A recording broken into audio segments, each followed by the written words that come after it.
Pour tous vos besoins en services événementiels, hôtesse, services traiteurs, décoration, planification d'événements, mariage et autres, adressez-vous à Leila Event. Leila Event est située à Cotonou, quartier Kadjeon. Contact plus 229 60 28 65 63 52 53 39 24. À Leila Event, la réussite de vos événements est garantie.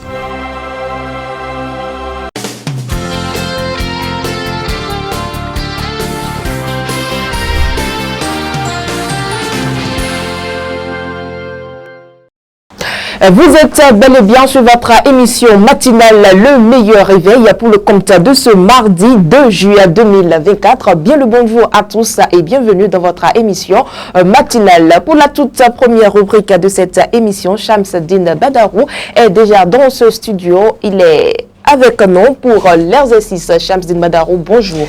Bonjour, ma chère Latifat Korin. Alors, nous démarrons par quel quotidien ce matin? Nous sommes bel et bien dans la revue des titres. Ah oui, la une de la presse de ce matin. On démarre par le quotidien, le confrère de la matinée qui parle de la Fédération béninoise de pétanque Latifat Korenou. Et titre manchette ce matin, la CASB suspend le secrétaire général Kazimi Djossou jusqu'à nouvel ordre. Son adjoint désigné pour assumer l'intérim. Et on poursuit ce matin avec le grand Mouno. L'impression des chèques à l'étranger est une vulnérabilité et alarmante. Richard Ouourou à propos des enjeux critiques qui menacent la souveraineté économique du Bénin. Le pays émerge après le président de la Fédération béninoise de pétanque Garba Yaya, le secrétaire général Kazimi Djossou suspendu jusqu'à nouvel ordre. La CASB sans pitié. On poursuit avec le quotidien de Batito, Matin Libre, le seul journal béninois immédiatement disponible en kiosque à Cotonou et à Parakou. Titre manchette ce matin, présidentielle de 2026. La rupture a trouvé son fond de commerce. Ce nom, mon confrère. On reste toujours avec Matin Libre, prison civile de Misrété, un prisonnier politique décédé. Fraternité, rencontre entre Tanon, Yahi et Soglo, les lignes bougent, s'exclame mon confrère du quotidien Fraternité. Maintenu le dialogue pour un rapide dégel, rapporte le journal. Dynamisme Info, échange avec Tanon après Tiani, Soglo et Yahi confortés dans leur démarche pour le dénouement de la crise Bénin-Niger. L'investisseur présent Bénin, le Niger atout économique de l'opposition en 2026. On poursuit ce matin avec la Relève Info. La Relève Info qui titre en manchette Sénégal, nouvelle maire de Ziguinchor, Djibril Sonko succède à Ousmane Sonko. On poursuit la une de la presse de ce matin avec le challenge développement des infrastructures routières au Bénin. Tanon met le turbo sur Zé et annonce la construction de plusieurs kilomètres de route. Après la rencontre Talon, Yahi et Soglo, des perspectives heureuses annoncées pour une sortie de crise. Le journal vous propose de lire donc la réaction des satisfactions des anciens présidents. Il s'agit bien évidemment des anciens présidents Boni Yahi et Nicéphore Dieudonné et Soglo. On reste toujours avec les challenges et on parle de l'Assemblée nationale et le journal titre l'usage du numérique et ses impacts sur les libertés développées à la cérémonie des couleurs par Parfait Aouyo. On poursuit avec le quotidien Le Béninois libéré pour terminer Latifat Korenou, médiation des deux anciens présidents à Niamey et à Cotonou. Pourquoi ce silence assourdissant de Tiani et de Talon, s'interroge le journal de mon confrère Aboubakar Takou. Élaboration du projet de loi de finances gestion 2025, ce qui ressort du débat d'orientation budgétaire. On termine ce matin donc avec ce titre du quotidien Le Béninois libéré. Merci à vous, Shamsuddin Badarou, et nous démarrons la présentation de l'actualité de ce matin par le point de la rencontre entre Talon, Yahi et Soglo. Au palais de la Marina, Latifat Korenou, le président Patrice Talon a reçu hier ou a échangé dans l'après-midi de ce lundi hier donc avec ses prédécesseurs. Il s'agit bien évidemment de l'ancien président Boni Yahi et Nicéphore Soglo qui s'était récemment rendu à Niamey pour tenter une médiation dans la crise entre le Bénin et le Niger. Du communiqué publié par les cellules de communication des deux anciens chefs d'État, il ressort tout simplement, Latifat Korinou, que le président de la République du Bénin et les anciens présidents ont convenu au cours de l'audience des diligences à mener pour un rétablissement rapide du dialogue souhaité par toutes les parties. Latifat Korinou. Ananas béninois en France, nous en parlons également. Le député Éric Rondédé adresse des questions au gouvernement. L'ananas béninois est en difficulté en France, il faut oser le dire, après son retrait du marché en raison de la présence de résidus de pesticides. Le Parlement interpelle le gouvernement béninois pour en savoir plus sur la situation. C'est en conformité avec l'article 110 du règlement intérieur de l'Assemblée nationale que le député de l'opposition et vice-président du parti Les Démocrates a adressé une série de 13 questions au gouvernement. Deuil à l'Assemblée nationale, l'ancien député Nathaël Ba n'est plus. Nathaël Ba, ancien député du parti La Renaissance du Bénin RB, sous la direction de feu Rosine Vieira Soglo, s'est éteint samedi 29 juin dernier. Rapporte 24 heures au Bénin.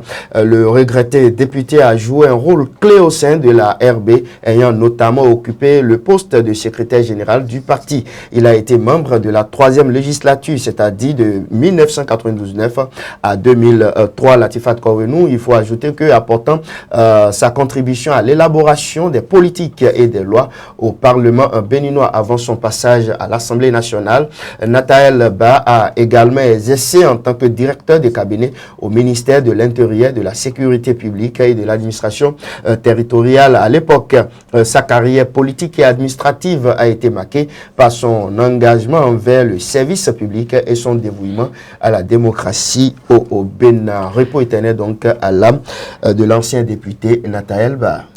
Dans l'interactualité en Mauritanie, Mohamed Ould Ghazouani a été réélu pour un second mandat. Ghazouani, qui a fait sa campagne en promettant d'assurer la sécurité et la croissance économique, a obtenu 56,1% des voix, a déclaré lundi la commission électorale indépendante du pays. Son principal rival, Biram Da Abeid, voilà, un militant anti-esclavagiste, a obtenu 22,1% des voix.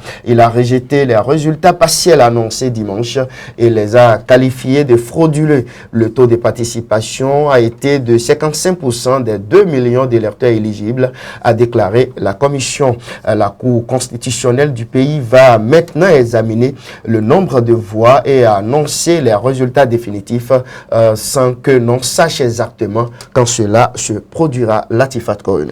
Dans l'actualité sportive, préparation aux Jeux Olympiques de Paris 2024, début de stage pour les ambassadeurs béninois. La délégation béninoise a déjà pris ses quartiers à Montfort, voilà, une commune située dans le nord-ouest de la France. Ce choix stratégique vise à garantir aux athlètes des conditions optimales pour peaufiner leur préparation en vue des compétitions à venir. En s'installant en France, les ambassadeurs du Bénin bénéficient d'infrastructures de pointe et d'un environnement propice à l'entraînement intensif. Cette période de préparation est importante pour les athlètes. Ils aspirent à écrire une nouvelle page de l'histoire olympique du Bénin et à faire briller les couleurs nationales sur la scène internationale. Latifat Korinou. Et voilà donc qui met un terme aux deux premières rubriques de cette émission. Merci à vous, Shamsdine Badarou. C'est moi. Chers amis internautes, avant de poursuivre ce numéro, nous allons à présent marquer une courte pause publicitaire. Abdoulaye Fashion vous offre un style créatif et original, que vous soyez homme ou femme. Notre boutique, située à Cotonou, quartier Bédiarouin, dans la rue en face de la Ciné Concorde, vous accueille chaleureusement. Révélez votre style unique à des prix abordables chez Abdoulaye Fashion.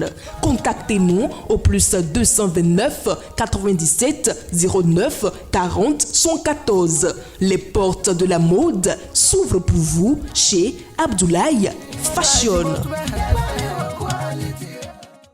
Nous retrouvons à présent Patrice Ayonton dans la météo.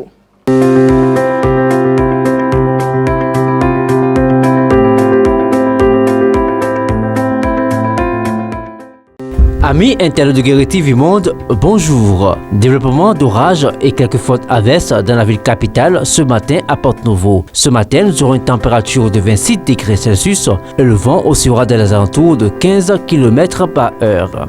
Dans l'après-midi, nous aurons une forte activité orageuse diminuant, quelques averses par endroit. La température cet après-midi à Porte-Nouveau atteindra les 27 degrés Celsius et le vent oscillera dans les alentours de 30 km par heure. Dans la soirée, nous aurons un ciel très nuageux avec possibilité de voyer orageux. La température dans la soirée à Porte-Nouveau sera de 26 degrés Celsius et le vent oscillera dans les alentours de 35 km par heure. Dans la nuit, nous aurons un développement d'orage. La température cette nuit à Porte-Nouveau sera de 25 degrés Celsius et le vent oscillera dans les alentours de 25 km par heure. Il est important de noter que dans l'après-midi, nous aurons une forte averse de pluie. Le soir couvert, la température maximale sera de 29 degrés Celsius. Total des précipitations 5,5 mm. Dans la nuit, nous aurons une température minimale de 24 degrés Celsius avec un total de précipitations de 0,3 mm. Excellente suite de journée à tous. Restez scotchés au programme de Guéré TV Monde, le leader des Web TV. À demain.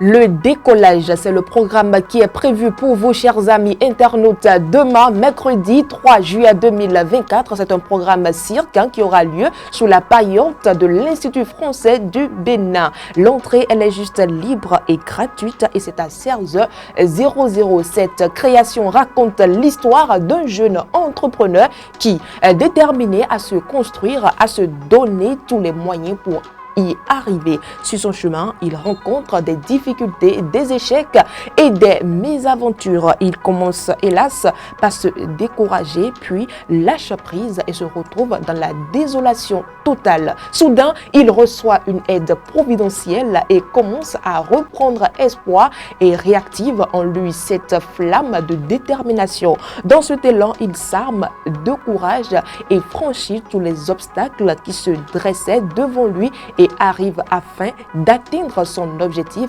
qu'est le décollage. Prenons donc le rendez-vous, c'est pour demain, mercredi 3 juillet 2024 à 16h00 sous la paillote de l'Institut français du Bénin et l'entrée, elle est juste libre et gratuite.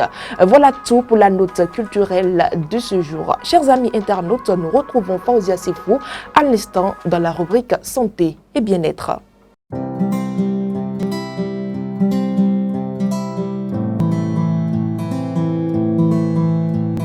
Latifat Kawenou, aujourd'hui nous apportons des informations sur les courbatures. Encore appelées douleurs musculaires retardées, les courbatures sont des douleurs et raideurs musculaires qui apparaissent généralement après un exercice physique intense ou inhabituel. Elles sont causées par des micro-déchirures dans les fibres musculaires résultant de l'effort. Ces micro-déchirures sont une partie normale du processus de renforcement et de croissance musculaire.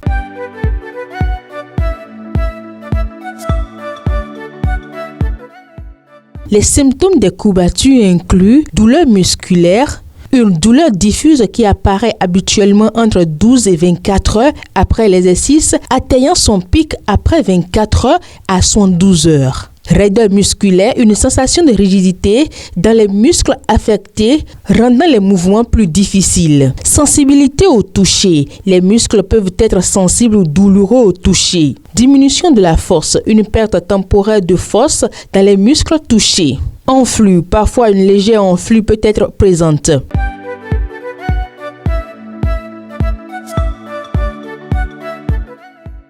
Que retenir du traitement? Bien que les courbatures apparaissent généralement d'elles-mêmes après quelques jours, plusieurs méthodes peuvent aider à soulager la douleur et à accéder à la récupération. Repos et repos actif. Alterner entre périodes de repos et exercices doux pour maintenir la circulation sanguine. Glace.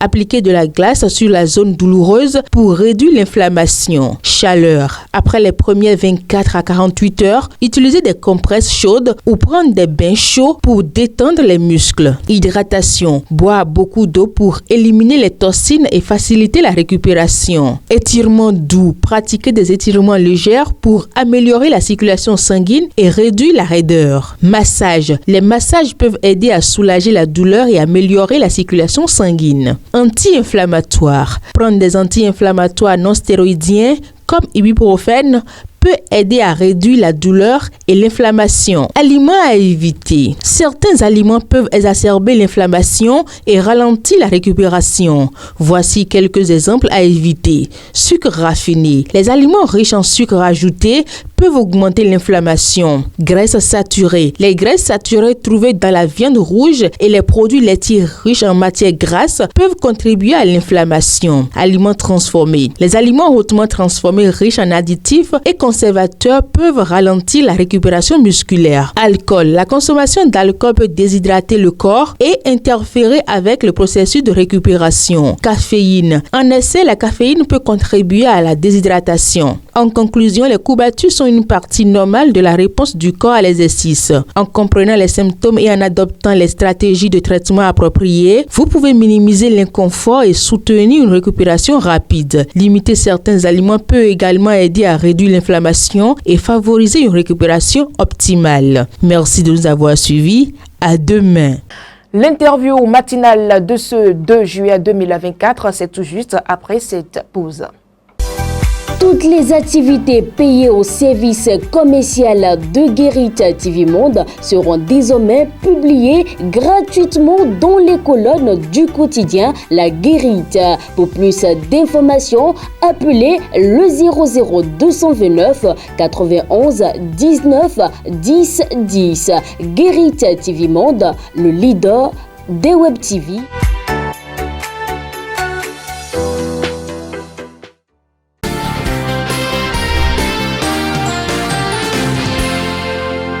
Chers auditeurs de Guérit TV, me fondant sur le communiqué du 26 juin 2024, communiqué du CNSP, à l'issue de la visite d'amitié et de fraternité des présidents Nicéphore Soglo et Yahi Boni au Niger sur la crise dite aujourd'hui des frontières, et me fondant aussi sur le communiqué de la cellule de communication des présidents Nicéphore Soglo et Yahi Boni, anciens présidents. Alors, me basant sur le communiqué déjà du Niger, je retiens que le Niger est venu à la proposition que j'ai annoncée au nom du Bénin, qui a offert dès le début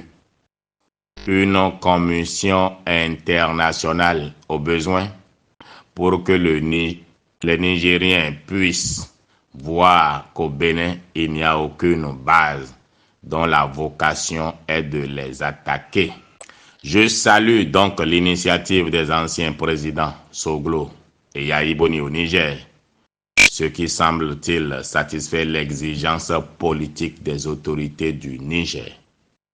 Elles peuvent montrer à leur peuple que des anciens présidents Soglo et Yahi sont venus les visiter et surtout sont venus s'enquérir de la situation et ont compati à leur douleur et condamné la crise.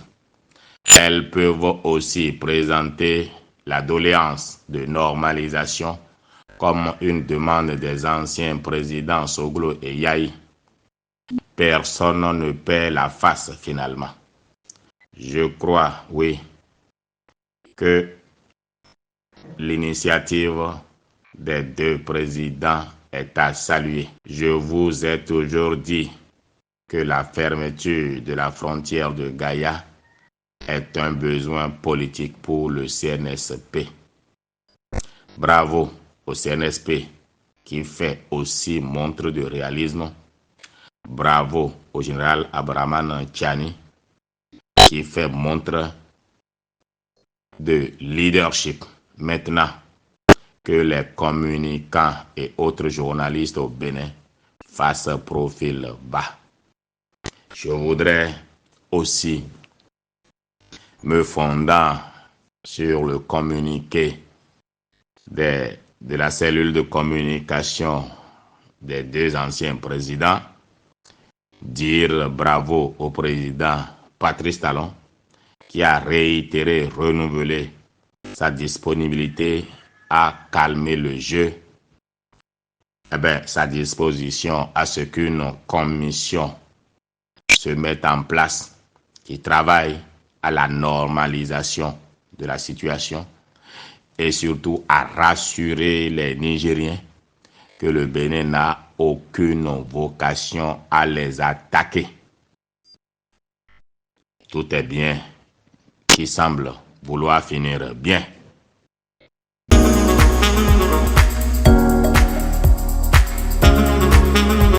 Nous sommes à présent dans l'avant-dernière manche de cette émission. Il s'agit bien du coin cuisine et aujourd'hui, Fauzia Sefo, c'est à elle de nous offrir le petit déjeuner de ce matin. Fauzia Sefo, bonjour. Bonjour à vous, Latifat Kaveni. Alors, comme petit déjeuner, vous nous proposez quoi ce matin?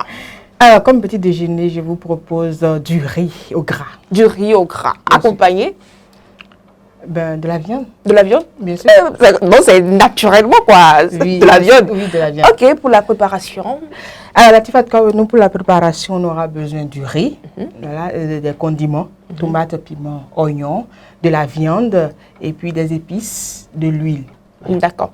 Et mode préparatoire? Alors, ça pour préparer, important. bien sûr, Latifat Kaveni, pour préparer votre riz au gras, d'abord, on va préparer la viande. D'accord. Parce que c'est quelle viande déjà? C'est du poulet, c'est la viande de mouton? C'est au choix. C'est au choix. Oui, oui, c'est à notre... Nous, on peut y aller avec le poulet ou bien... Ok, allez-y. Nous donnons la possibilité à nos téléspectateurs de choisir la viande qu'ils veulent. D'accord. Sinon, nous, ici, on peut prendre du poulet. Du poulet. Voilà.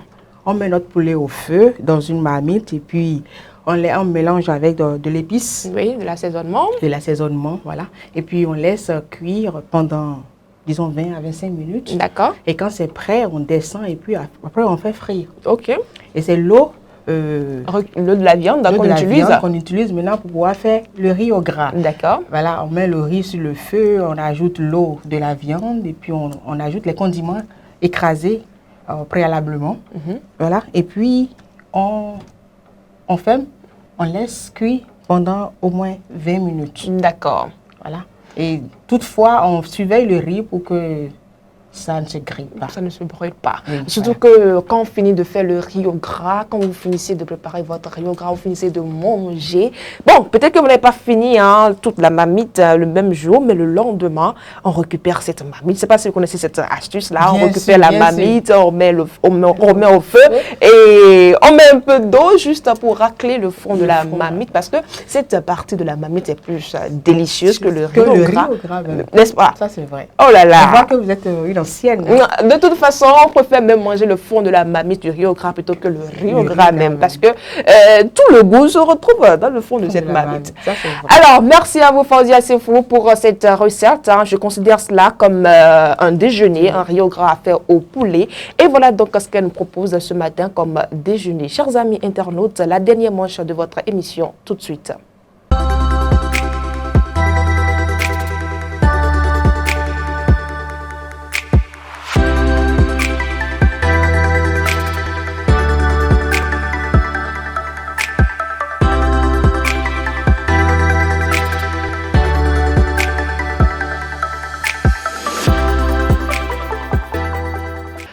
Chers amis internautes, vous savez, la vie, c'est pas toujours comme on veut, c'est souvent comme on peut. Alors, utilisez vos moyens, utilisez tout ce que vous avez à votre disposition pour atteindre votre objectif. Le but, l'objectif final, c'est ce qui compte dans cette vie. C'est donc terminé pour aujourd'hui. On se donne rendez-vous demain à la même heure dans votre émission matinale, Le Meilleur Réveil. Sur ce, je vous souhaite une excellente journée.